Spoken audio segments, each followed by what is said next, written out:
ইবাদুর রহমান বা রহমানের বান্দাদের বৈশিষ্ট্য। এই 15টি আয়াতে আল্লাহ রাব্বুল আলামিন রহমানের বান্দাদের 12টি বৈশিষ্ট্যের কথা উল্লেখ করেছেন। সেই 12টি গুণ এবং বৈশিষ্ট্যের কোনটি আমার মধ্যে আছে আর কোনটি নাই। যে গুণগুলো আমার মধ্যে আছে তার জন্য আল্লাহর কাছে শুকরিয়া আদায় করে, যে গুণগুলো আমার মধ্যে নাই সেগুলো অর্জন করার জন্য আমি এই মাহফিল থেকে, এই মজলিস থেকে মনে প্রাণে প্রতিজ্ঞা করে, নিয়ত করে, শপথ করে, সংকল্প করে তারপরে বাড়ি যাব ইনশাআল্লাহ। আল্লাহ তাআলা আমাদের সবাইকে রহমানের বান্দা হিসেবে, আল্লাহ রাব্বুল আলামিন যাকে নিজের বান্দা হিসেবে স্বীকৃতি দিয়েছেন কোরআনে, সেই সৌভাগ্যবান মানুষের কাতারে আমাদের সবাইকে শামিল হওয়ার তৌফিক দান করুন। আমরা সবাই রহমানের বান্দা হতে চাই তো ইনশাআল্লাহ? ভাইরা আমার, আমরা সবাই নিজেকে আল্লাহর বান্দা বা আল্লাহর গোলাম হিসাবে স্বীকৃতি দেই, কিন্তু এই 12টি গুণ বা বৈশিষ্ট্য যাদের মধ্যে থাকবে আল্লাহ রাব্বুল আলামিন স্বয়ং তাদেরকে নিজের বান্দা হিসাবে পরিচয় দিবেন। কত বড় গৌরবের কথা, কত বড় মর্যাদার কথা! আপনি নিজেকে আল্লাহর গোলাম বলে পরিচয় দিচ্ছেন, দেওয়ার চেষ্টা করছেন, আর আল্লাহ স্বয়ং আপনাকে তার বান্দা হিসাবে পরিচয় দিচ্ছেন কোরআনে। এর চেয়ে বড় গৌরবের বিষয় আর কি হতে পারে? এই 12টি গুণ, এই 12টি যোগ্যতা, এই 12টি কাজ যদি আমার মধ্যে থাকে, এই বিষয়গুলোকে আমি যদি অর্জন করতে পারি, তাহলে কোরআনে হাকিমের স্বয়ং আহকামুল হাকিমিন, আরশে আজিমের মালিক রব্বুল আলামিন আমাদেরকে রহমানের বান্দা বা আল্লাহর নিজে স্বীকৃত বান্দা সেই হিসাবে আমাদেরকে সার্টিফিকেট দিবেন। আমরা সবাই সেই গুণগুলো অর্জন করার চেষ্টা করব তো ইনশাআল্লাহ। মুহতারাম হাজরিন, রহমানের বান্দাদের গুণ এবং বৈশিষ্ট্যের কথা বলতে গিয়ে আল্লাহ তাআলা বলেছেন ওয়া ইবাদুর রহমান, রহমানের বান্দা হলেন তারা আল্লাযীনা ইয়ামশুনা আলাল আরদি হাওনা, যারা পৃথিবীতে চলাফেরা করে তাদের 1 নম্বর বৈশিষ্ট্য হলো তারা বিনয়ের সাথে চলাফেরা করে, তাদের চলাফেরার মধ্যে কোনো অহংকারের ভাব প্রকাশ পায়। আল্লাহ তাআলা কাউকে টাকার গরম দিয়েছেন, কাউকে আল্লাহ তাআলা পদমর্যাদার গরম দিয়েছেন, কাউকে আল্লাহ তাআলা জ্ঞান গরিমা দিয়েছেন, কাউকে আল্লাহ রাব্বুল আলামিন কোনো প্রভাব প্রতিপত্তি দিয়েছেন, কাউকে আল্লাহ তাআলা অন্য কোনো দিক থেকে অগ্রসর রেখেছেন। এই কারণে মানবীয় প্রকৃতিতে অহংকার আসে, নিজেকে বড় মনে করে, তার হাঁটা চলার ভেতরে এক ধরনের অহংকারী ভাব প্রকাশিত হয়। রহমানের বান্দা হতে হলে বিনয়ী হওয়া, যে বিনয়ের প্রকাশ হবে তার হাঁটা চলার মধ্যে, এর কোনো বিকল্প পথ খোলা নেই। প্রিয় ভাইরা আমার, আমরা যে নবীর উম্মত হিসাবে নিজেদেরকে পরিচয় দেই, সেই নবী সাল্লাল্লাহু আলাইহি ওয়াসাল্লাম তিনি এত বিনয়ী ছিলেন যে তার জীবনী বর্ণনা করতে গিয়ে সাহাবায়ে কেরাম বর্ণনা করেছেন, তিনি যখন চলাফেরা করতেন সমতল ভূমিতে, সমান জায়গাতে যখন আমাদের নবীজি সাল্লাল্লাহু আলাইহি সাল্লাম হাঁটতেন, কান্নাহু ইয়ানহাতু মিন সাবাব, তখন তিনি এমন ভাবে হাঁটতেন উঁচু জায়গা থেকে মানুষ নিচু জায়গায় যেতে গেলে যেরকম বিনয়ী হয়ে নিচের দিকে ঝুঁকে ঝুঁকে যথাসম্ভব বুক ফুলিয়ে চলার বিপরীতে বিনয়ী ভাব নিয়ে মানুষ হাঁটে, উপরের জায়গা থেকে নিচে নামে, তিনি যখন সমতল ভূমিতে হাঁটতেন সেভাবে হাঁটতেন। তার হাঁটা দেখে একজন বিনয়ী মানুষের প্রতিকৃতি মানুষের চোখে ভেসে উঠত। ভাইরা আমার, আজকাল আল্লাহ তাআলা আমাদেরকে এক একজনকে এক এক দিক থেকে অগ্রসর করেছেন। আমরা কেউ হয়তো কিছু শ্রমিকের দায়িত্ব পালন করি, আল্লাহ হয়তো আমাকে বস বানিয়েছেন, আল্লাহ তো আমাকে কোনো একটা অফিসে একটা ভালো পদে বসিয়েছেন, একটা চেয়ারে হয়তো বসার তৌফিক আমার হয়েছে, কিন্তু আমাদের মধ্যে ভাব চলে আসে, অহংকার চলে আসে। এই লোকগুলো রহমানের বান্দা হতে পারবে না। শুধু নামাজ, রোজা, হজ, যাকাত, ইসলামের মৌলিক বিধানগুলো পালন করলেই হবে না। রহমানের বান্দা হিসেবে আল্লাহর পক্ষ থেকে স্বয়ং কোরআন কর্তৃক স্বীকৃতি পেতে হলে আপনার চলাফেরার মধ্যে বিনয়ের প্রকাশ থাকতে হবে। আল্লাহ তাআলা আমাদের সবাইকে, আমরা যখন হাঁটা চলা করব তখন আমাদেরকে বিনয়ী হওয়ার তৌফিক দান করুন। সবাই চেষ্টা করব তো ইনশাআল্লাহ। রহমানের বান্দাদের প্রথম বৈশিষ্ট্য হলো তারা যখন জমিনে হাঁটে তখন তারা বিনম্রতার সাথে হাঁটে, অহংকার করে হাঁটে না। বিশেষ করে আমার যুবক বন্ধুদেরকে বলবো, যে সমস্ত ভাইরা স্কুল, কলেজে, ইউনিভার্সিটিতে, এমনকি মাদ্রাসায় পড়াশোনা করেন, 2-4-5 জন বন্ধু যখন একসাথে বাসে উঠেন অথবা কোনো পাবলিক প্লেসে যান, তখন আপনার অ্যাটিটিউড, তখন আপনার হাবভাব কেমন হয়? একজন রিকশাওয়ালা, তিনি হয়তো আপনার বাবার বয়সী, চাচার বয়সী কিংবা আপনার বয়সী, তার রিকশায় যখন আপনি উঠেন আরেক বন্ধুকে সাথে নিয়ে আপনার অ্যাটিটিউড কেমন হয়, আপনার মুড কেমন হয়। মনে রাখবেন এই সময়গুলোতে প্রকৃত ইমানদার, প্রকৃত ভালো মানুষ, প্রকৃত ভদ্র মানুষ এবং কোরআন স্বীকৃত রহমানের বান্দাদের পরিচয় ফুটে উঠে। রহমানের বান্দা হলে আপনি তখন অহংকার প্রদর্শন করবেন না। আপনার সাথে 10 জন না 20 জন বন্ধু থাকতে পারে, তাই বলে বাসের কন্ট্রাক্টরের সাথে আপনি খারাপ আচরণ করতে পারেন না। তাই বলে হোটেলের মেসিয়ারের সাথে আপনি তুই তোকারি করতে পারেন না। তাই বলে রিকশাওয়ালার সাথে আপনি ছোট লোকের মতো আচরণ করতে পারেন না। আল্লাহ তাআলা বহু মানুষকে পয়সা দিয়েছেন, অনেক মানুষকে হয়তো তার বাবাকে একটা অবস্থান দিয়েছেন। সেই অহংকারে অনেক যুবক ভাইরা আমাদের তাদের চলাফেরার ভিতরে অহংকারের গন্ধ, দুর্গন্ধ বের হতে থাকে। এই লোকগুলো দুনিয়াতে নিজেকে অনেক বড় মনে করতে পারে, আল্লাহর কাছে নিকৃষ্ট মানুষ ছাড়া আর কিছু হতে পারে। অতএব আমরা বিনয়ী হওয়ার চেষ্টা করব তো ইনশাআল্লাহ। নিজের অফিস কলিগদের সাথে আমার আচরণ হবে বিনম্র। রাস্তায় যখন যাব রিকশাওয়ালার সাথে আমার আচরণ হবে বিনম্র। আমাকে আল্লাহ প্রভাব দিয়েছেন, সেটা আমি যেখানে সেখানে খাটাবো না, আমি বিনয়ী হব, ছোট হব। মান তাওয়াদা লিল্লাহি রাফা, আল্লাহর জন্য নিজেকে বিনম্র করে, ছোট করে, তুচ্ছ করে, আল্লাহ তাআলা তার মর্যাদা বাড়িয়ে দেন। অতএব আমরা বিনয়ী হব তো ইনশাআল্লাহ। ভাইরা আমার, নিজের অফিসের উপরস্থ কর্মকর্তার কাছে সবাই বিনয়ী থাকে, এটার জন্য কোনো ওয়াজ করার দরকার নাই। মালিকের সামনে শ্রমিক বিনয়ী থাকে, এটার জন্য ওয়াজ করার দরকার নাই, কারণ সেখানে বিনয়ী থাকে এটা তার স্বভাবগত কারণে না, সেটা তার ক্যারিয়ারের স্বার্থে, সেটা তার চাকুরির স্বার্থে। আপনার আমার বিনয় আছে কি নাই এটা প্রকাশ পাবে আপনার চাইতে আল্লাহ রাব্বুল আলামিন যাদেরকে দুনিয়ার দিক থেকে পিছিয়ে রেখেছেন। হয়তো একজন অশিক্ষিত মানুষ, হয়তো একজন গরিব মানুষ, হয়তো একজন বেবুজা মানুষ, হয়তো একজন রাস্তার সাধারণ মানুষ, আল্লাহ আপনাকে একটা ভালো অবস্থান দিয়েছেন। আপনি তার সাথে কেমন অ্যাটিটিউড করছেন, এই জিনিসটাই আপনার বিনয়কে প্রকাশ করবে।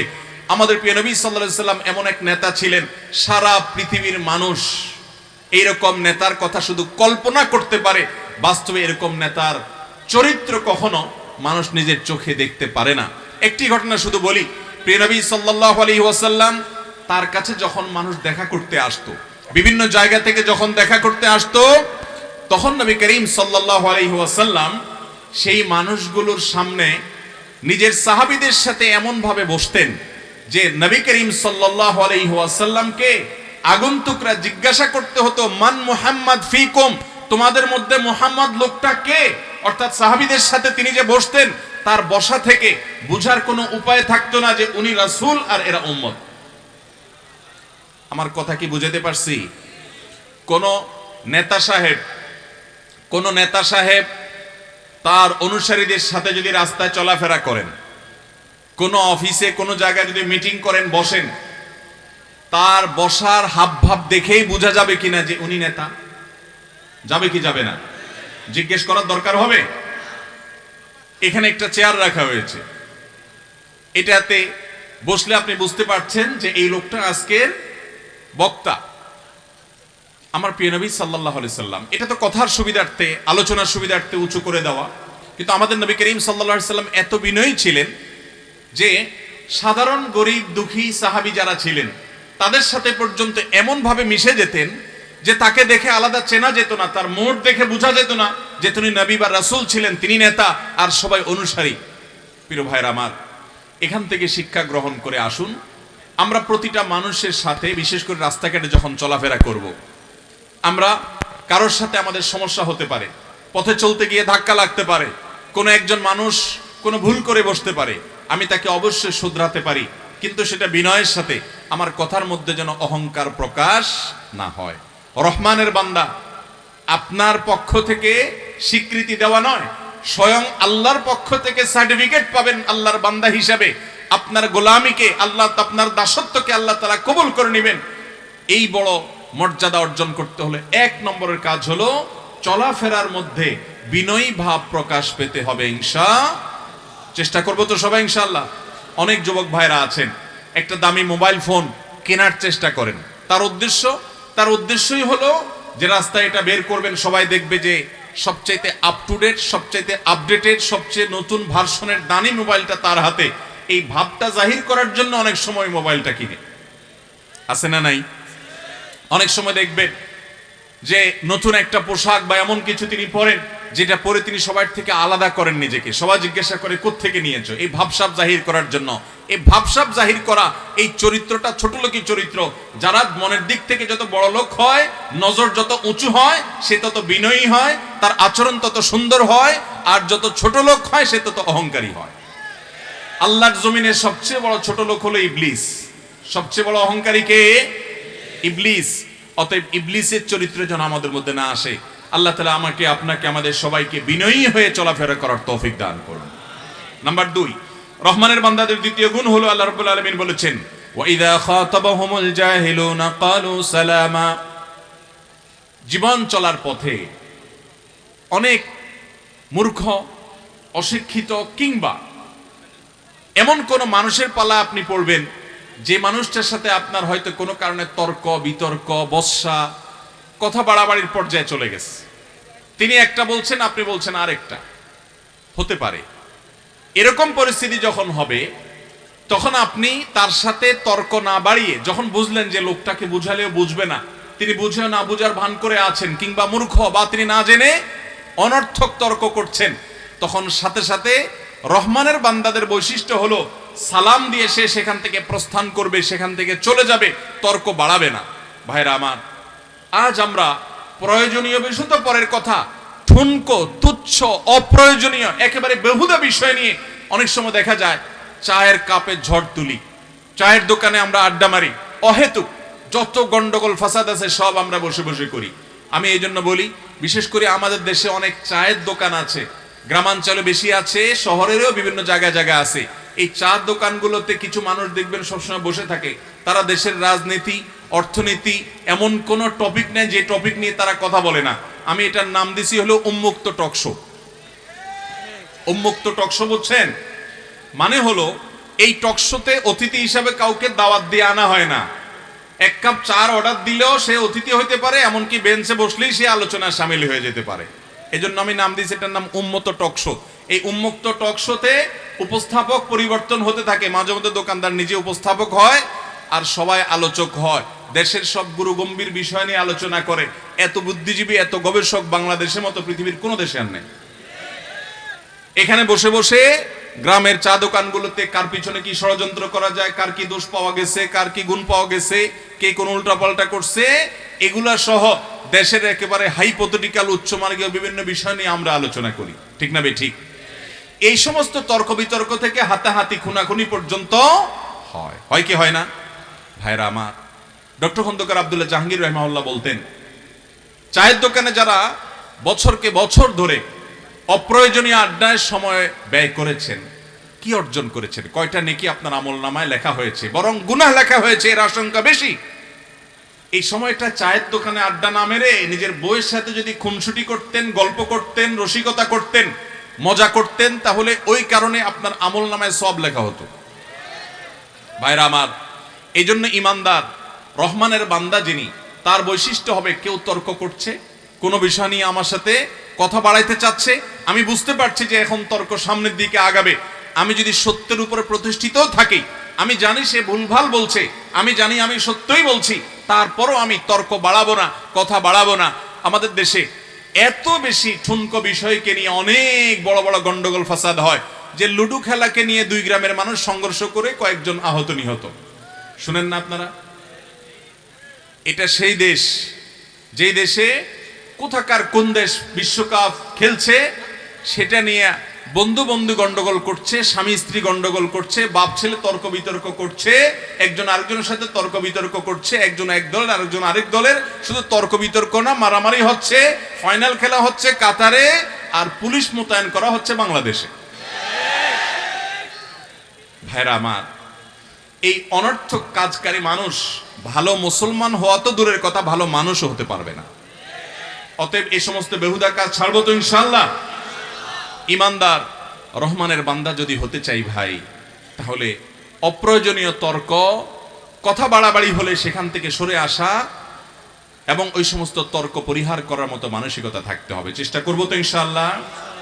আজ থেকে আপনার কোনো সহকর্মী কোনো একটা বিষয় নিয়ে গন্ডগোল হয়েছে, সেটা ধর্মীয় বিষয় হোক, সেটা রাজনৈতিক বিষয় হোক, সেটা অন্য কোনো বিষয় হোক, ভাই এই বেহুদা তর্কে আমার কোনো লাভ নাই। আমি আমার কাজ করব, আমি আমার আমল করব, আমি আমার জিকির করব, আমার আখিরাত উন্নত হবে, আমার দুনিয়া উন্নত হবে, আমার ছেলে মেয়ের উন্নতি দেখব, নিজের আমলে উন্নতি করব। বেহুদা তর্ক করতে যাব? ভাইরা আমার, নবী করিম সাল্লাল্লাহু আলাইহি ওয়াসাল্লামের একটা হাদিস আপনাদেরকে শুনাই।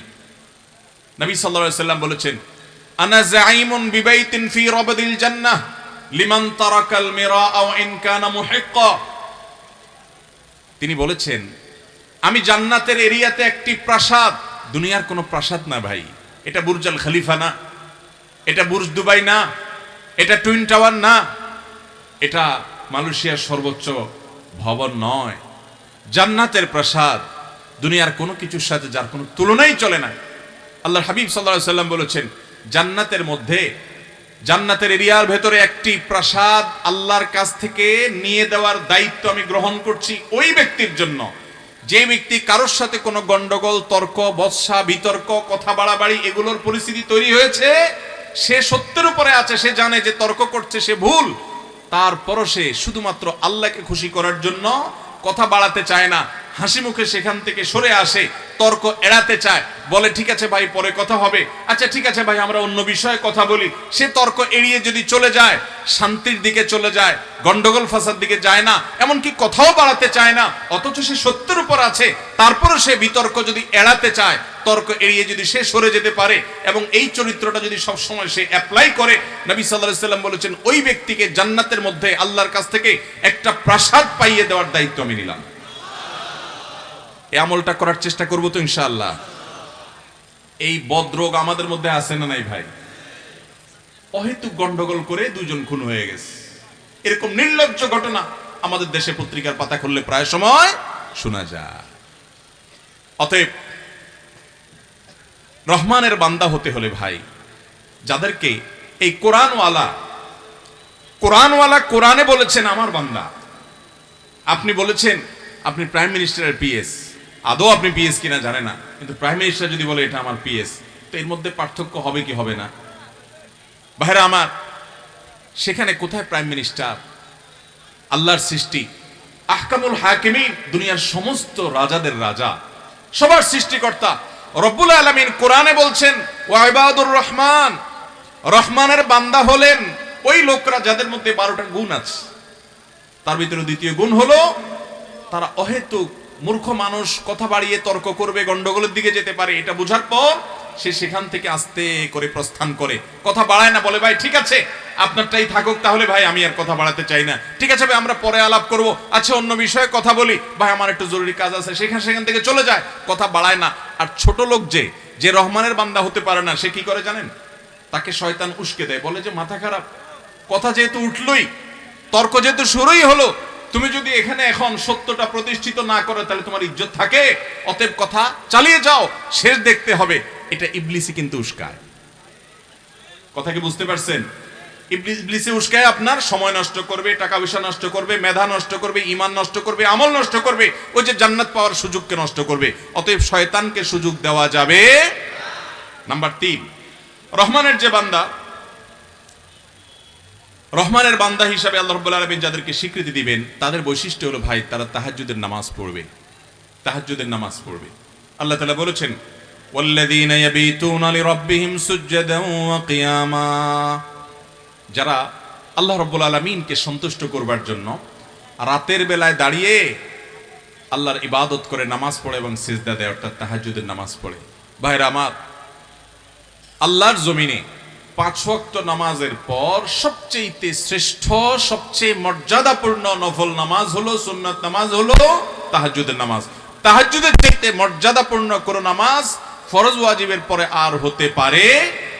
আল্লাহর অনেক প্রিয় বান্দা, অনেক সালাফ পূর্বসূরি ইসলামের ইতিহাসের মনীষীগণ বলেছেন, কেউ যদি আল্লাহর সাথে সুনিবিড় সম্পর্ক কায়েম করতে চায়, আল্লাহর সাথে একান্ত সম্পর্ক করতে চায়, আল্লাহর খুব কাছাকাছি যেতে চায়, আল্লাহর কাছে একান্তে কিছু চাইতে চায়, তাহলে তার জন্য ভোর রাতে দাঁড়িয়ে তাহাজ্জুদের নামাজ পড়ার চাইতে বিকল্প কোনো পথ খোলা নেই।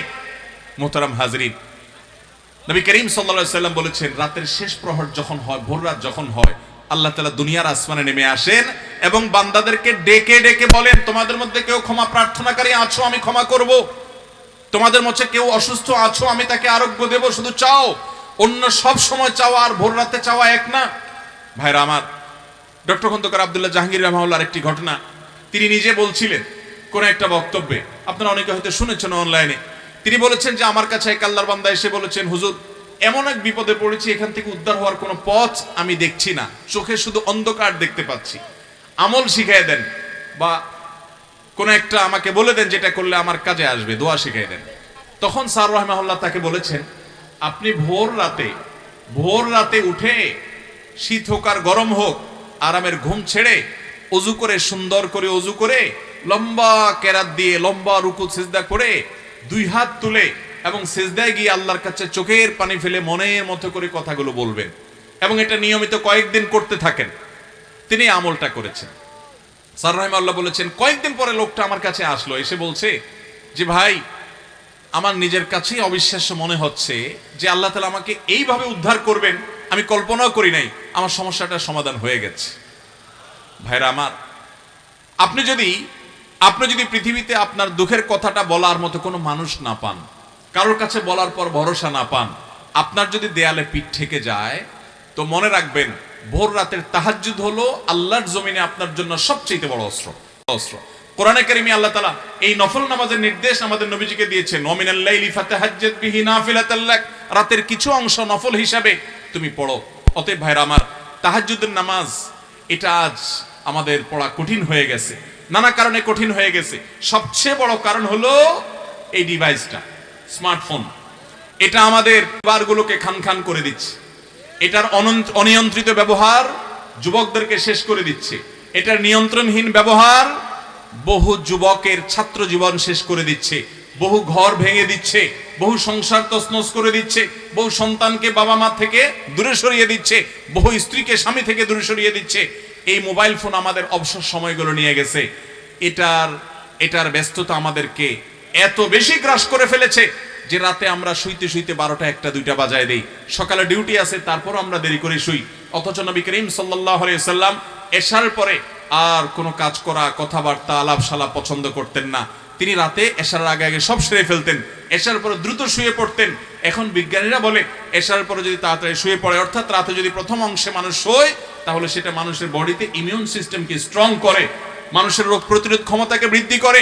আমার নবী সাল্লাল্লাহু আলাইহি সাল্লাম সেই 1450 বছর আগেই বলে গিয়েছেন যে রাতের প্রথম অংশে ঘুমাতে হবে। শয়তান আমাদেরকে ঘুমাইতে দেয় না, 12টা 1টা 2টা পর্যন্ত মোবাইল টিপাটিপি করি। তাহাজ্জুদ তো দূরের কথা, ফজর পড়াই কঠিন হয়ে যায়। ভাইরা আমার, একটা মোবাইল যদি নিয়ন্ত্রণ করতে না পারেন, ফেসবুক, ইউটিউব, টিকটকের মতো অ্যাপস গুলো যদি কন্ট্রোল করতে না পারেন, আল্লাহর কাছে জান্নাত দাবি করবেন কোন আশা? অতএব চেষ্টা করবো তো ইনশাআল্লাহ।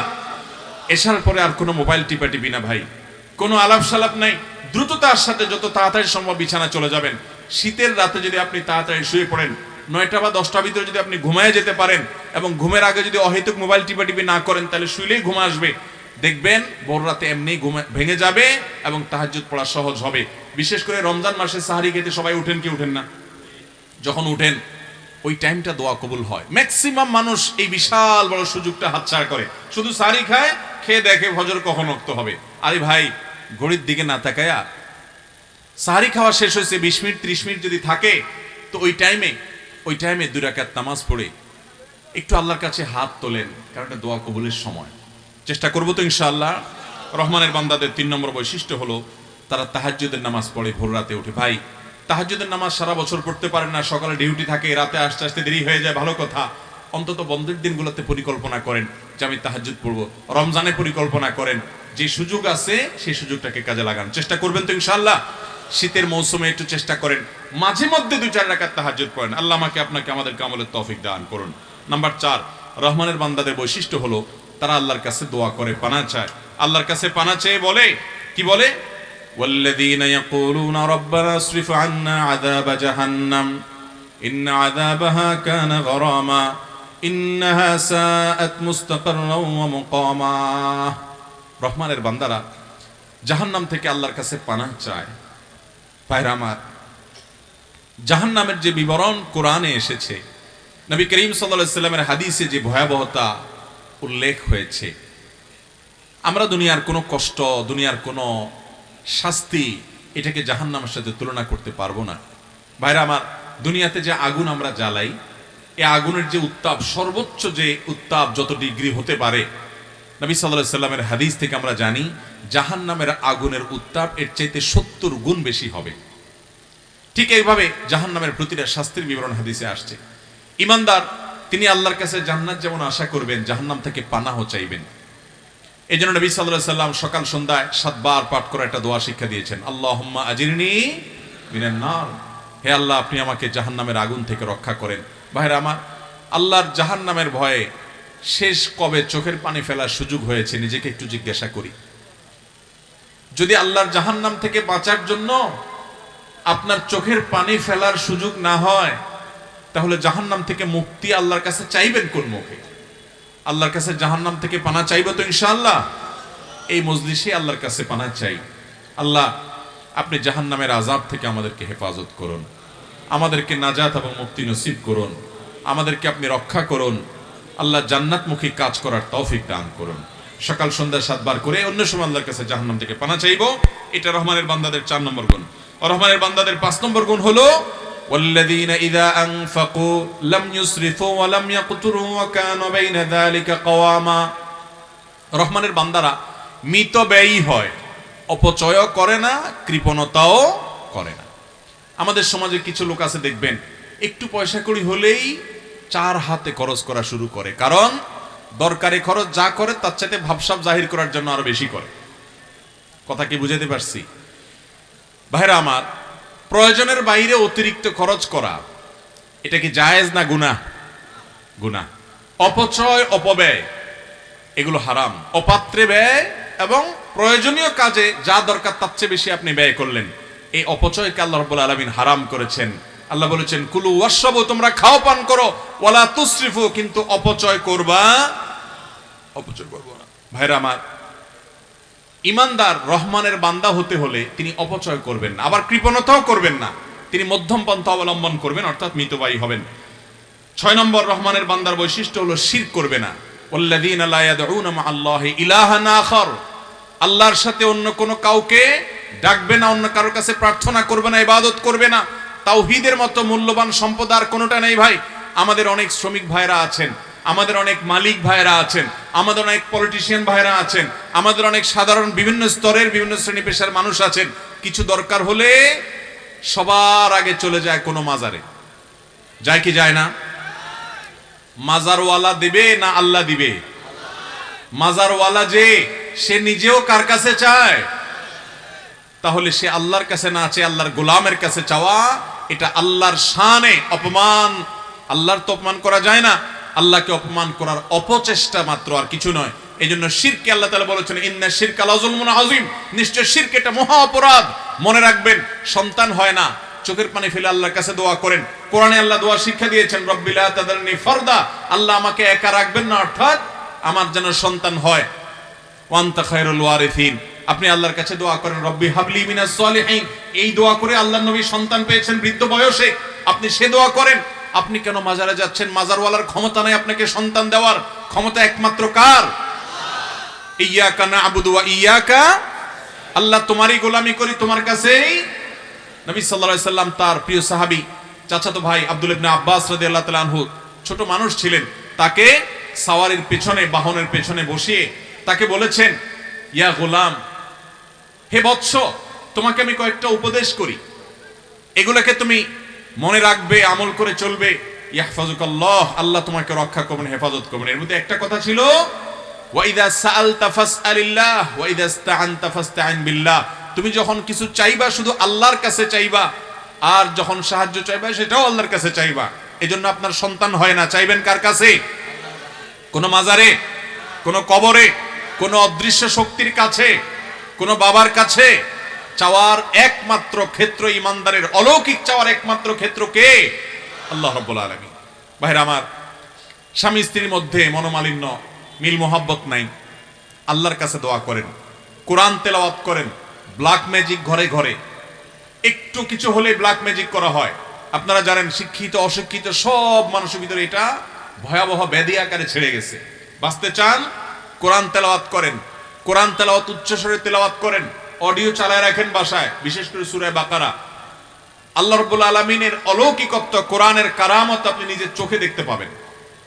স্বামী স্ত্রীর মধ্যে অমিল, নানা রকমের সমস্যা দেখা দিচ্ছে, কোনো সমাধান পাচ্ছেন না, কোনো বাবার দরবারে যাবেন না, এই কোরআন তেলাওয়াত করেন, নবী সাল্লাল্লাহু আলাইহি ওয়াসাল্লামের সেখানে দোয়াগুলো পাঠ করেন, সকাল সন্ধ্যা দোয়া জিকির করেন, আরশ আজিমের মালিকের কাছ থেকে সরাসরি চাইবেন। তো এই জন্য রহমানের বান্দা হতে হলে শিরিক করা যাবে না, তাওহীদ ঠিক রাখতে হবে, দোয়া ইবাদত উপাসনা একমাত্র করতে হবে কার? আল্লাহর।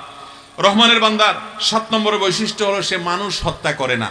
আপনারা বলবেন আলহামদুলিল্লাহ, মানুষ খুন করা এটা তো আমাদের সমাজে বেশি মানুষ আমরা করি না, তাইলে অন্য পয়েন্টে চলে যান হুজুর। না, অন্য পয়েন্টে আমি পরে যাচ্ছি, এখানে একটু থামবো। কারণ আমরা বেশিরভাগ মানুষই আলহামদুলিল্লাহ মানুষ খুন করার মতো দুঃসাহসিক এই জঘন্য অপরাধ আমরা করি না, কিন্তু একটা অপরাধ আমরা করি যেটা মানুষ খুন করারই শামিল, বরং মানুষ খুন করাই। সেটা কি? সেটা হলো ভ্রূণ হত্যা করা। ভ্রূণ হত্যা করা। আপনার স্ত্রীর গর্ভে সন্তান চলে এসেছে, অসতর্ক ছিলেন, বা আপনার এই মুহূর্তে সন্তান হলে আপনি অসুবিধা মনে করছেন, কিন্তু সন্তান এসে গেছে। এই অবস্থায় আপনি কোনো মেডিসিন দিয়ে আপনি অ্যাবর্শন করে ফেললেন, আপনি কোনো ওষুধ দিয়ে আপনি গর্ভ পরিষ্কার করলেন, সে বাচ্চার হার্টবিট এসে গেছে, আপনি তারপরে কাজ করলেন, তাহলে সেক্ষেত্রে এটাও কিন্তু মানুষ হত্যার শামিল। এই মানুষ হত্যা ঘরে ঘরে হচ্ছে কি হচ্ছে না? ঘরে ঘরে হচ্ছে, ঘরে ঘরে হচ্ছে। ভাইরা আমার, ইসলাম শরিয়া সম্মত কারণে জন্ম নিয়ন্ত্রণকে অস্থায়ী পদ্ধতিতে গ্রহণ করাকে হালাল করেছে। আপনার এই মুহূর্তে একটা সন্তান আল্লাহ দিয়েছে, আরেকটা হয়ে গেলে আপনার স্ত্রী কন্ট্রোল করতে পারবে না, হয়তো দুজনই পরিশ্রম করতে হয়, কাজ করতে হয়, লালন পালন করার মতো মানুষ নাই, অথবা তিনি শারীরিকভাবে অসুস্থ, এখন আরেকটা বাচ্চা হলে তার অসুবিধা হতে পারে বা কষ্ট বেশি হয়ে যেতে পারে। এইসব কারণে আপনি জন্ম নিয়ন্ত্রণ করতে পারেন অস্থায়ী পদ্ধতিতে। স্থায়ী পদ্ধতিতে লাইগেশন বা এই জাতীয় কাজ করা হারাম। আমি ব্যক্তিগতভাবে অনেক পয়সাওয়ালাকে চিনি, একজনকে পার্সোনালি চিনি, অনেক বড় পয়সাওয়ালা মানুষ, যেহেতু আপনারা কেউ চিনবেন না, অতএব শেখার জন্য বলি। আল্লাহ তাআলা তাকে দুটি সন্তান দিয়েছেন। তার একটি সন্তান অ্যাক্সিডেন্টে মারা গেছে, আরেকটি সন্তান মেয়ে সন্তান বিয়ে দিয়েছেন অনেক বড় লোক আরেক ছেলের কাছে। সেই ছেলের নানা রকমের টর্চারে ডিপ্রেসড হয়ে এই মেয়ে আত্মহত্যা করে মারা গেছে, নাউজুবিল্লাহ। দুই সন্তানের দুইটাই শেষ। ভদ্রলোককে আল্লাহ তাআলা অঢেল সম্পদ দিয়েছেন, অঢেল সম্পদ, কিন্তু তার স্ত্রীর সন্তান নেয়ার ক্ষমতা শেষ, স্থায়ীভাবে জন্ম নিয়ন্ত্রণ করে ফেলেছেন। অথচ তারা চাইলে সন্তান নেয়ার চেষ্টা করতে পারতেন, সে এইজ বা বয়স তাদের ছিল। আল্লাহ রাব্বুল আলামিন কোন জিনিসকে হারাম করলে এমনি এমনি হারাম করে না, ওটা বান্দা বুঝুক বা না বুঝুক, ওর ভিতরে বান্দার কল্যাণ অবশ্যই আছে। অতএব ভাইরা আমার, খবরদার কখনো স্থায়ী জন্ম নিয়ন্ত্রণের পদ্ধতিতে যাবেন না। অনেক ডাক্তার আপনাকে ফুসলাবে, খবরদার, আপনি অস্থায়ী জন্ম নিয়ন্ত্রণে যান শর্ত সাপেক্ষে। তো আল্লাহ রাব্বুল আলামিন রহমানের বান্দা হওয়ার জন্য শর্ত দিয়েছেন, মানুষ হত্যা করা যাবে না। আপনি ভ্রূণ হত্যা করেন, মাতৃগর্ভে ছোট বাচ্চা মাতৃগর্ভে এসেছে, তার হার্টবিট চলে এসেছে, আপনি গর্ভ পরিষ্কার করছেন, আপনি বিভিন্ন রকমের আপনার উদ্যোগ নিচ্ছেন এবং এই সন্তানকে শেষ করে দিচ্ছেন, আপনি কিন্তু মানুষ হত্যা করার অপরাধ করছেন নিজের অজান্তে। আল্লাহ তাআলা আমাদেরকে বুঝার তৌফিক দান করুন। নাম্বার 8, রহমানের বান্দাদের বৈশিষ্ট্য হলো তারা জেনা করে না। ওয়ালা ইয়াজনুন, জেনা করে না। এই জায়গায় এসে আল্লাহ তাআলা থেমেছেন এবং কয়েকটা আয়াত এখানে আছে সূরা ফুরকানের, যে আয়াতে আল্লাহ রাব্বুল আলামিন জেনা, মানুষ হত্যা, শিরক, এই পয়েন্টগুলো বলার পর আল্লাহ তাআলা আরো কয়েকটা কথা বলেছেন। তাহলে বুঝতে হবে যে এখানে থামতে হবে, আমাদের থামতে হবে এই জন্য যে জেনা এমন একটা অপরাধ, এই অপরাধটা দেখতে অনেক ভালো মানুষও তলে তলে করেন এবং এই অপরাধের বিভিন্ন মাত্রা আছে, বিভিন্ন ধরন আছে। আপনারা বলবেন না আলহামদুলিল্লাহ আমরা বেশি মানুষ জেনা করি না। ভাইরা আমার, প্রথম কথা হলো গোটা পৃথিবীতে বিশেষ করে তরুণদেরকে ধ্বংস করবার জন্য এত আয়োজন আছে যে শুধুমাত্র টার্গেট হলো তরুণদের তারুণ্যে যাতে করে কালিমা লেগে যায়, চরিত্র যাতে নষ্ট হয়, তারা যেন জেনা ব্যভিচারে লিপ্ত হয়। এটার জন্য আপনি দেখবেন বিনোদনের নামে, খেলার নামে, নাটকের নামে, সিনেমার নামে, নোবেল উপন্যাসের নামে, বিজ্ঞাপনের নামে, পত্রিকার নামে, মিডিয়ার নামে, বিলবোর্ডের নামে, অনলাইনে অফলাইনে, শিক্ষা প্রতিষ্ঠানে, সর্বত্র দেখবেন নারীকে এমন ভাবে উপস্থাপন করা হচ্ছে যে তরুণরা নিজেদেরকে কোনোভাবে বাঁচাতে পারছে। ভাইরা আমার, যৌনতা, যৌন আকাঙ্ক্ষা, এটা আল্লাহ তাআলা মানুষ তো বটেই, অন্যান্য প্রাণীর মধ্যেও দিয়ে রেখেছেন। এটা প্রমোটেড বাই আল্লাহ সুবহানাহু ওয়া তাআলা। একটা নির্দিষ্ট সময় মানুষের ভিতরে যৌন আকাঙ্ক্ষা এমনিই জাগে, একটা বয়সে পৌঁছলে এমনিই জাগে। সেটাকে আর জাগাতে হয় না, সেটাকে আর খোঁজাতে হয় না, সেটাকে আর আরো আগ্রহী করে তুলতে হয় না, এটাকে কন্ট্রোল করতে হয়, নিয়ন্ত্রণ করতে হয়।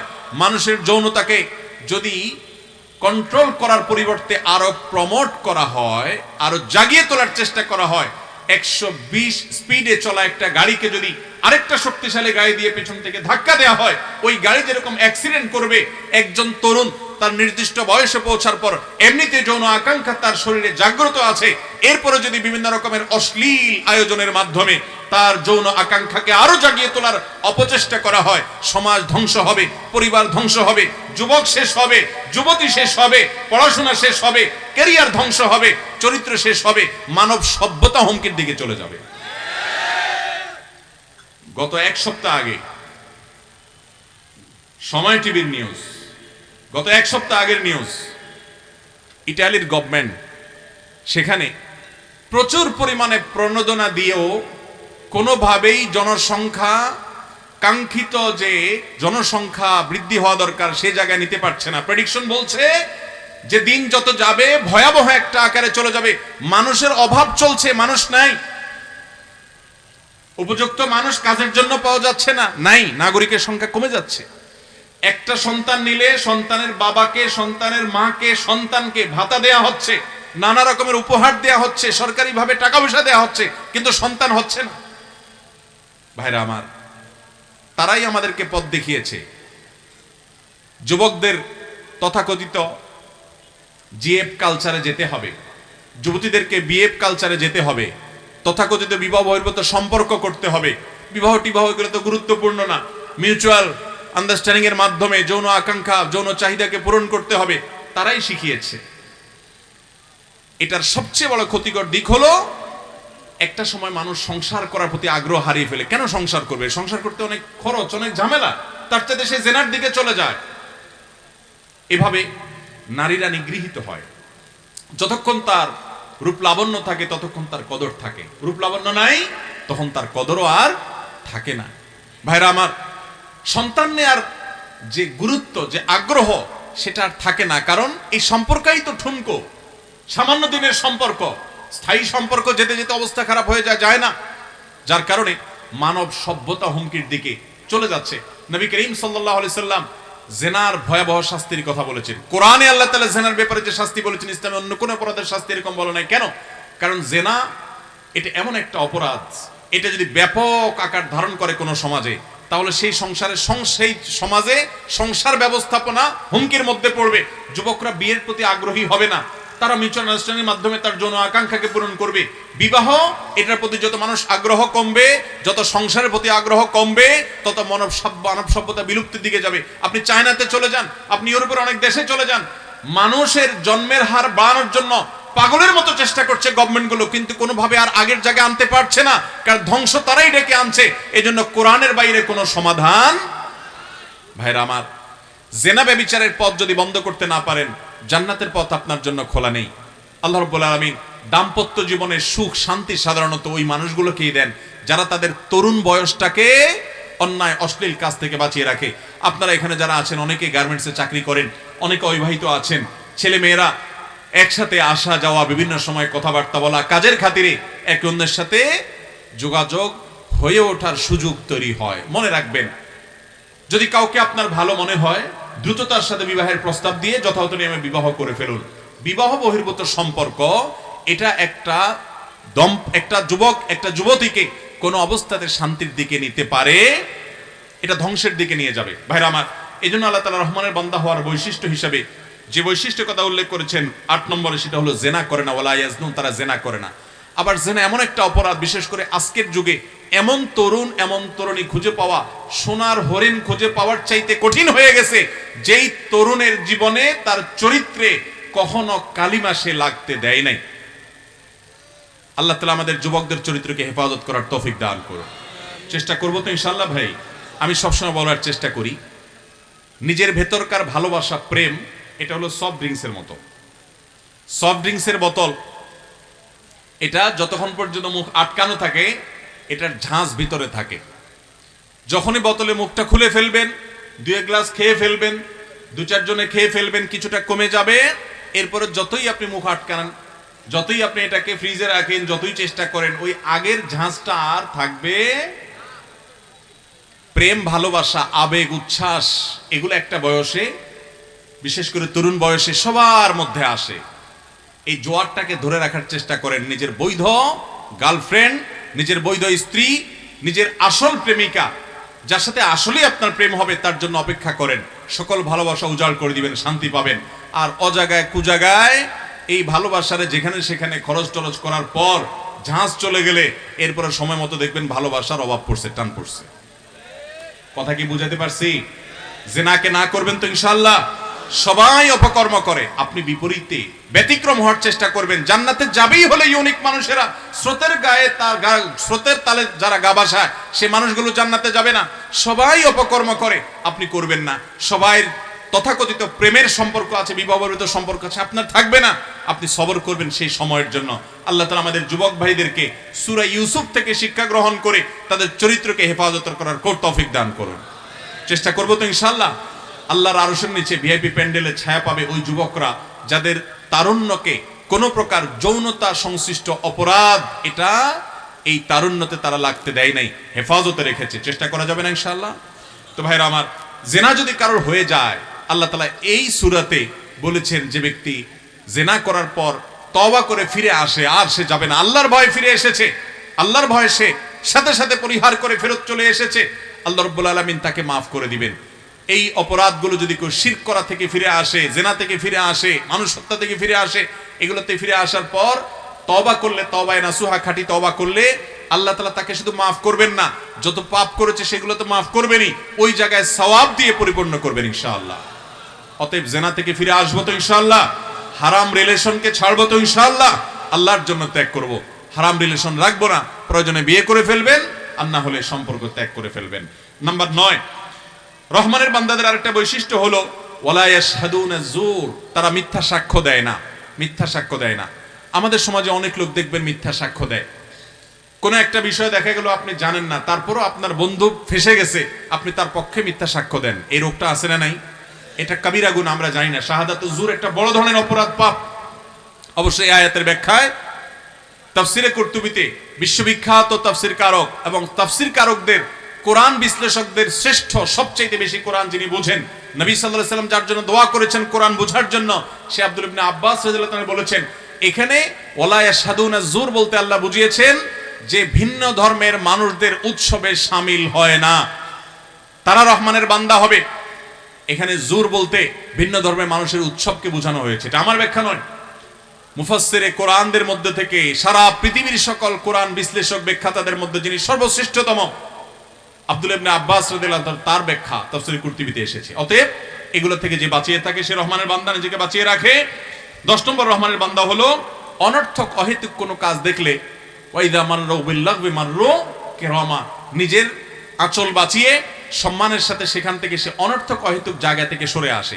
ওই যে শুরুতে একটা পয়েন্ট 2 নম্বরে বলেছিলাম যে কুতর্ক হচ্ছে, গন্ডগোল হচ্ছে, সে সেখানে নাই, সেখান থেকে আস্তে করে কেটে যায়। সে কোনো ঝামেলায় যেতে চায় না, শান্তিপ্রিয় মানুষ, ভালো থাকতে চায়, ভালো রাখতে চায়, ভেজালে থাকতে চায় না, নিজেকে সরিয়ে নিয়ে আসে।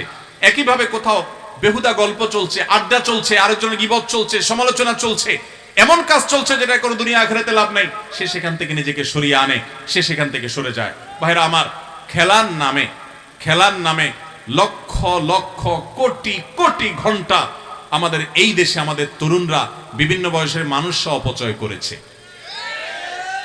এটাতে আমাদের আর্থসামাজিক কোনো উন্নতি হয়েছে? আমাদের দেশের কোনো লাভ হয়েছে? আমাদের নিজেদের কোনো লাভ হয়েছে? ক্ষতি হয়েছে বহুত, ক্ষতি হয়েছে বহুত। আমাদের ঈমানি চেতনা নষ্ট হয়েছে। আমাদের রাতকে রাত ঘুম মেরে আমাদের শরীরের ক্ষতি করেছি, কাজের ক্ষতি করেছি, স্টুডেন্টরা পড়াশোনার ক্ষতি করেছি, নিজের মধ্যকার সম্পর্ক নষ্ট হয়েছে, নানা রকমের সমস্যা হয়েছে, লক্ষ লক্ষ কোটি কোটি টাকা তথাকথিত পতাকার নামে, জার্সির নামে, উন্মাদনার মাধ্যমে আমরা অপচয় করেছি। এই উন্মাদনা অনর্থক কাজ। ইমানদার এ জাতীয় যত অনর্থক কাজের আসর দেখে সে সেখান থেকে সম্মানের সাথে সরে আসে, সে সেখানে গায়ে জড়ায় না। এই লোক রহমানের বান্দা হবে। রহমানের বান্দাদের 11 নম্বর বৈশিষ্ট্য হলো যে কোরআন থেকে তারা শিক্ষা লাভ করে। যখন কোরআনের কথা বলা হয়, আল্লাহর কথা যখন বলা হয়, আল্লাহর ভয় যখন দেখানো হয়, ওয়াল্লাযীনা ইযা যুক্কিরু বিআয়াতি রাব্বিহিম লাম ইয়াখিরু আলাইহা সুম্মা ওয়া উমিয়ানা, তাদের সামনে আল্লাহর আয়াত যখন শোনানো হয়, কোরআন থেকে যখন কথা বলা হয়, আল্লাহর কথা, আল্লাহর আয়াত এবং নিদর্শনের কথা যখন বলা হয়, তখন তারা অবনত হয়ে যায়, সেগুলোকে মানে, অহংকার করে না, সেগুলোকে গ্রহণ করে, কোরআনের শিক্ষাকে ধারণ করে। এটা রহমানের বান্দাদের বৈশিষ্ট্য। 12 নম্বর এবং সর্বশেষ বৈশিষ্ট্য হলো রহমানের বান্দারা আল্লাহর কাছে নিজের জন্য দোয়া তো করে, নিজের স্ত্রীর জন্য, স্বামীর জন্য, সন্তান সন্ততির জন্য, নাতিপুতির জন্য, বংশধরের জন্য দোয়া করে। রব্বানা হাবলানা মিন আজওয়াজিনা ওয়া যুররিয়াতিনা কুররাতা আয়ুন ওয়াজআলনা লিল মুত্তাকিনা ইমামা। হে আমাদের রব, হে আমাদের রব, আমাদের জীবন সঙ্গী হিসেবে যাদেরকে দিবেন বা যে আছে, এবং আমাদের সন্তান যে আছে বা আসবে, এই সন্তান সন্ততি এবং জীবন সঙ্গী এমন যেন হয় যে আমাদের তাদেরকে দেখলে নয়ন জুড়ায় যায়। আল্লাহর ভাষা দেখেন, আল্লাহ বলেছেন জীবন সঙ্গী সন্তানকে এমন করে দেন যেন তাদেরকে দেখলে আমাদের চোখ জুড়ায় যায়। চোখ জোড়ানো সন্তান, চোখ জোড়ানো স্বামী, চোখ জোড়ানো স্ত্রীর মানে বুঝেন? এটার মানে হলো সব দিক থেকে পারফেক্ট হবে, কোনো দিক থেকে ত্রুটি হবে না। আল্লাহ আপনাকে একটা সন্তান দিয়েছে, দেখতে চমৎকার, ফুটফুটে, সুন্দর, সাদা, সব ঠিকঠাক, কিন্তু সে প্যারালাইজড। তাহলে তার এই ফুটফুটে দেখতে সুন্দর হওয়ার কোনো মূল্য আছে? এটা দেখলে আপনার চোখ জুড়াবে? হয়তো আল্লাহ আপনাকে সন্তান দিয়েছেন, প্যারালাইজড না, সুস্থ সবল, দাঁড়াতে পারে, হাঁটতে পারে, চলতে পারে, সবই ঠিক আছে, কিন্তু সে কর্মজীবনে ব্যর্থ, কোনো ভালো না, কাজে ভালো না, এই সন্তান আপনার চোখ জোড়াবে না। আপনাকে আল্লাহ কোনো সন্তান দিয়েছে, হয়তো এই দিক থেকেও ভালো, কিন্তু সে হয়তো অমানুষ হয়েছে, ভুল পথে চলে গেছে, আপনি তাকে দেখলে চোখ জোড়াবে না আপনার। ভাইরা আমার, চোখ জোড়ানো এমন একটা কথা যে যাকে দেখলে সার্বিকভাবে আমার ভালো লাগা কাজ করবে, অর্থাৎ সব দিক থেকে সে পারফেক্ট হবে। এই জন্য পরিবারের সদস্যদের জন্য দোয়া করবে, রব্বানা হাবলানা মিন আজওয়াজিনা ওয়া যুররিয়াতিনা কুররাতা আয়ুন। আমরা সবাই হয় বাবা, আর না হলে বাবা হব, হয় আমাদের পরিবার আছে, আর না হলে হবে ইনশাআল্লাহ। অতএব আমরা সবাই দোয়াটা পড়ি, রব্বানা হাবলানা মিন আজওয়াজিনা ওয়া যুররিয়াতিনা কুররাতা আয়ুন ওয়াজআলনা লিল মুত্তাকিনা ইমামা। শেষ বাক্যের অর্থ হলো, আল্লাহ আমাদের পুরো পরিবারকে মুত্তাকিদের ইমাম বানায় দেন। দুনিয়াতে মানুষ নেতা হওয়ার চেষ্টা করে, অনেক কিছুর জন্য চেষ্টা করে। আল্লাহ আপনার কাছে আমরা চাই, আমরা যেন আল্লাহ ভীরু, আল্লাহ আপনার খাঁটি বান্দাদের মধ্যে লিডারের পজিশনে, সামনের কাতারের ভালো আল্লাহ ভীরু মানুষ যেন হতে পারি, মুত্তাকিদের ইমাম যেন হতে পারি। এই দোয়াটা ভাই কেউ কখনো ছাড়বেন না। আল্লাহ তাআলা আমাকে যখন বুঝজ্ঞান দিয়েছেন, এই দোয়ার কথা যখন আমি জেনেছি, বহু আগে থেকে, আমার তখন কৈশোর ছিল, আমি তখন ছাত্র ছিলাম, তখন থেকে এই দোয়া আমি নিয়মিত পড়তাম। বিশেষ করে যারা অবিবাহিত আছেন, আল্লাহ যেন ভালো জীবন সঙ্গিনী মিলাই দেয়। যে সমস্ত বোনরা আছেন, ভালো জীবন সঙ্গী যেন আল্লাহ মিলাই দেয়। এই দোয়াটা অন্তঃস্থল থেকে পড়বেন। সন্তানরা যেন মানুষ হয়। আমি একটা কথা বলি, প্রায় এ যুগে একজন সাধারণ গরিব মানুষ, রাস্তার খেটে খাওয়া একজন দিনমজুর, তার জন্য কোটি কোটি মিলিয়ন মিলিয়ন টাকার মালিক হওয়া যত কঠিন, আল্লাহ কাউকে এক দুটি বা দু চারটি সন্তান দিয়েছেন, এদেরকে মানুষের মতো মানুষ হিসেবে গড়ে তোলা তার চাইতে কঠিন। আজকের বাস্তবতায় তার চাইতে কঠিন। এত বেশি ফিতনার আগুনের আঁচ চতুর্দিক থেকে, এটা থেকে বাঁচিয়ে সন্তানদেরকে সেফে রাখা, নিরাপদ করা বড় কঠিন হয়ে গেছে। ভাইরা আমার, শিক্ষিত বানানো সহজ, এমনকি আলেম বানানো সহজ, মানুষ বানানো কঠিন। মানুষ বোঝেন? যে সন্তান আপনার চোখের দিকে তাকিয়ে কথা বলবে না, বাবার সামনে কথা বলতে লাজুক ভঙ্গিতে কথা বলবে, মাথা নিচু থাকবে, স্বর উঁচু হবে না, মায়ের কোনো কাজ দেখলে দৌড়ে গিয়ে ধরবে, ভাইরা আমার, সেই সন্তান আজ হারিয়ে গেছে সমাজ থেকে। একটা সময় ছিল, আমরা আমাদের ছেলেবেলা দেখেছি, আমাদের যারা সিনিয়র বয়সে তারা আরো বেশি দেখেছেন, আজ আমাদের সমাজে এগুলো নাই। একসময় আমরা দেখেছি রাস্তায় একজন সিনিয়র মানুষ আসলে, বয়সে বড় মানুষ আসলে, সে গরিব না ধনী, শিক্ষিত না অশিক্ষিত, কোন ফ্যামিলির দেখা দেখি নেই, যুবকরা কাচুমুচু হয়ে সালাম দিত, আসসালামু আলাইকুম। ছিল কি ছিল না? একটা সময় দেখতাম বাসে পাবলিক পরিবহনে উঠলে, একজন মুরব্বী মানুষ উঠলে যুবকরা উঠে গিয়ে বলতো, চাচা বসেন। ঠিক না বে ঠিক? এখন এগুলা দেখেন, পারলে চাচার কাঁধের উপরে উঠে। ঠিক না বে ঠিক? আমাদের ম্যানার্স হারিয়ে গেছে। এই সমাজের মুসলমান তো বটে, হিন্দু মুসলমান নির্বিশেষে সকল মানুষের মধ্যে, সকল পরিবারে যে ভদ্রতা ছিল সেটা হারিয়ে গেছে। মনুষ্যত্ব নাই। শিক্ষিত অনেক হচ্ছে, মানুষ হচ্ছে না। ঠিক না বে ঠিক? মানুষের মতো মানুষ যদি সন্তান বানাতে চান, তাহলে রহমানের বান্দাদের 12 নম্বর সর্বশেষ বৈশিষ্ট্য, আল্লাহর কাছে তাদের জন্য দোয়া করবেন, অনাগত সন্তানদের জন্য এবং ইতিমধ্যে আসা সন্তানদের জন্য। রব্বানা হাব লানা মিন আজওয়াজিনা ওয়া যুররিয়াতিনা কুররাতা আয়ুন ওয়াজআলনা লিল মুত্তাকিনা ইমামা। যারা পরিবারকে নিয়ে এভাবে ভাবে এবং তাদের জন্য দোয়া করে, আল্লাহ রাব্বুল আলামিন এই লোকগুলোকে রহমানের বান্দা হিসেবে স্বীকৃতি দিয়েছেন। এই রহমানের বান্দা হতে পারলে কি লাভ হবে? একে তো আল্লাহ আপনাকে বান্দা হিসেবে স্বীকৃতি দিলেন, এই সার্টিফিকেট আপনি পেলেন। আর দ্বিতীয়ত আল্লাহ তাআলা বলেছেন, উলাইকা ইউজজাউনাল গুরফাতা বিমা সাবারু। তারা দুনিয়াতে এই 12টা গুণ নিয়ে চলতে অনেক কষ্ট করতে হয়েছে। ওই যে তর্ক থেকে আপনি এড়ায় আসছেন, সবর করতে হয়েছে, বিনয়ের সাথে চলতে হয়েছে, সবর করতে হয়েছে। এই কাজগুলো করতে গিয়ে তাদের যে কষ্ট হয়েছে, এর বিনিময়ে আল্লাহ তাদেরকে আল্লাহ তাআলার পক্ষ থেকে যে প্রাসাদ, যে নেয়ামত দিবেন জান্নাতের মধ্যে, উলাইকা ইউজজাউনাল গুরফাতা বিমা সাবারু ওয়া ইউলাক্কাউনা ফিহা তাহিয়াতাও ওয়া সালামা। তারা জান্নাতে আল্লাহর পক্ষ থেকে অভিবাদন লাভ করবে, আল্লাহর পক্ষ থেকে অভিবাদন পাবে, শান্তি সালাম পাবে, স্যালিউট পাবে তারা আল্লাহর পক্ষ থেকে। দুনিয়ার জীবন কোনোভাবে পার হয়ে যাবে ভাই, অনন্ত অসীমকালের জীবনে সে শান্তি নসিব হবে। এবং আল্লাহ রাব্বুল আলামিন তাদের সম্পর্কে বলেছেন, খালিদিনা ফিহা হাসুনাত মুস্তাকাররা ওয়া মুকামা। তারা সেই জান্নাতে চিরকাল থাকবে, স্থায়ীভাবে থাকবে। আল্লাহ রাব্বুল আলামিন আমাদেরকে সেই জান্নাতে একত্র হওয়ার তৌফিক দান করুন। আমরা আবারও বলে দিচ্ছি, রহমানের বান্দাদের 12টি বৈশিষ্ট্য। এই 12টি বৈশিষ্ট্যের প্রথম বৈশিষ্ট্য হলো চলাফেরা বিনয়ী হবে, বিনম্রতার সাথে রাস্তাঘাটে চলাফেরা করবে, অহংকার প্রদর্শন করবে না যদিও তার প্রভাব থাকে। নাম্বার 2, সে মূর্খদের সাথে তর্ক করতে যাবে না, তর্ক বিতর্ক বৎসা অহেতুক এগুলো থেকে নিজেকে বাঁচাবে। নাম্বার 3, সে তাহাজ্জুদের নামাজ পড়বে, সবসময় না হোক মাঝে মধ্যে হলেও ভোর রাতে উঠে তাহাজ্জুদ পড়বে, লম্বা রাকাত রুকু সিজদা দিয়ে আল্লাহর সামনে দোয়া কান্নাকাটি করবে। রহমানের বান্দার 4 নম্বর বৈশিষ্ট্য হলো জাহান্নাম থেকে পানা চাইবে এবং আল্লাহর কাছে বলবে যে, রব্বানা সরিফ আন্না আযাবা জাহান্নাম ইন্না আযাবাহা কানা গরামা ইন্নাহা সাআত মুস্তাকাররান ওয়া মুকামা। আল্লাহর কাছে জাহান্নাম থেকে এভাবে পানা চাইবে। রহমানের বান্দার 5 নম্বরের বৈশিষ্ট্য হলো সে মিতব্যয়ী হবে, না অপচয় করবে না কৃপণতা করবে। রহমানের বান্দার 6 নম্বর বৈশিষ্ট্য হলো সে শিরক করবে না, আল্লাহর সাথে তাওহীদের উপরে সে প্রতিষ্ঠিত হবে। রহমানের বান্দার 7 নম্বর বৈশিষ্ট্য হলো সে মানুষ হত্যা করবে না, ভ্রূণ হত্যা করবে না। রহমানের বান্দার 8 নম্বর বৈশিষ্ট্য হলো সে জেনা করবে না। আজ জেনা ব্যাপক হয়ে গেছে, চোখের জেনা করছেন আপনি ফেসবুক, ইউটিউবে, মোবাইলে, বিজ্ঞাপনে, বিলবোর্ডে, পেপারে, পত্রিকায় অপাত্র দৃষ্টিপাত করে বেগানা নারীর অশ্লীল দৃশ্য দেখে আপনি মজা নিচ্ছেন, এটা চোখের জেনা। আল্লাহর বান্দা, রহমানের বান্দা তারা যারা জেনা করবে না। এবং 9 নম্বর বৈশিষ্ট্য হলো তারা মিথ্যা সাক্ষ্য দিবে না এবং ভিন্ন ধর্মাবলম্বীদের প্রতি সামাজিক সহাবস্থান বজায় রাখবে, তাদের প্রতি আন্তরিক আচরণ করবে, বিশেষ করে নাগরিক হিসাবে, প্রতিবেশী হিসাবে সদাচরণ করবে, কিন্তু তাই বলে তাদের উৎসবে সামিল হতে যাবে না। রহমানের বান্দার 10 নম্বর বৈশিষ্ট্য হলো অনর্থক কোনো কিছু দেখলে সেখানে জড়াবে না, নিজেকে সেখান থেকে দূরে রাখবে। 11 নম্বর বৈশিষ্ট্য হলো কোরআন থেকে শিক্ষা গ্রহণ করবে, আল্লাহর আয়াতের সামনে মাথা নত করবে, আল্লাহর আয়াতে কিছু পেলে সেটাকে গ্রহণ করবে। রহমানের বান্দার সর্বশেষ বৈশিষ্ট্য হলো গোটা পরিবারের জন্য দোয়া করবে আল্লাহ তাআলার কাছে, রব্বানা হাব লানা মিন আজওয়াজিনা ওয়া যুররিয়াতিনা কুররাতা আয়ুন ওয়াজআলনা লিল মুত্তাকিনা ইমামা। আল্লাহ আমাদের সবাইকে আজকের এই মাহফিলে, মাল্টিফ্যাক্সের মাহফিলে আমরা যারা একত্রিত হয়েছি, যারা অনলাইনে ফেসবুক, ইউটিউবে বিভিন্ন অ্যাপস মাধ্যমে আমাদের এই আলোচনা শুনবেন, আল্লাহ আপনি আমাদের সবাইকে রহমানের বান্দা হওয়ার তৌফিক দান করুন।